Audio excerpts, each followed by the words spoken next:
মুখ্যমন্ত্ৰী ডক্টৰ হিমন্ত বিশ্ব শৰ্মাৰ সমান ডুপ্লিকেট কোনো নাই। মুখ্যমন্ত্ৰীক উভতি ধৰিছে অজাপৰ সভাপতি লুৰিণজ্যোতি গগৈ। যুঁজখন বাৰুকৈ লাগিছে। এই যে ন্যায় পাৰ্টি এটা আছে, অৰিজিনেল খিনি বেলেগ, প্ৰকৃত অনুৰাগী খিনি বেলেগ, যিখিনি ডুপ্লিকেট ন্যায় পাৰ্টি জীৱনত জুবিনক সমালোচনাই কৰি থাকিলে, এদিনো জুবিনৰ ভাল কথা নকলে। এই ডুপ্লিকেট ন্যায় পাৰ্টিটোৱে কৈ দিয়কচোন মই ইলেকশ্যন নেখেলো বুলি।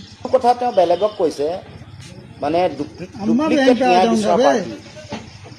মুখ্যমন্ত্ৰী হিমন্ত বিশ্ব শৰ্মাই নিজে মনত ৰখা দৰকাৰ, তেওঁহে ডুপ্লিকেট আছু আছিলে, তাৰপিছত তেওঁ ডুপ্লিকেট আলফা হ'ল, তাৰপিছত তেওঁ ডুপ্লিকেট কংগ্ৰেছী।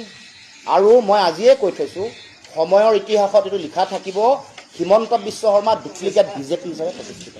মুখ্যমন্ত্ৰীৰ প্ৰতিটো বাক্যবাণৰ তীক্ষ্ণ প্ৰত্যুত্তৰ লুৰিণজ্যোতি গগৈৰ।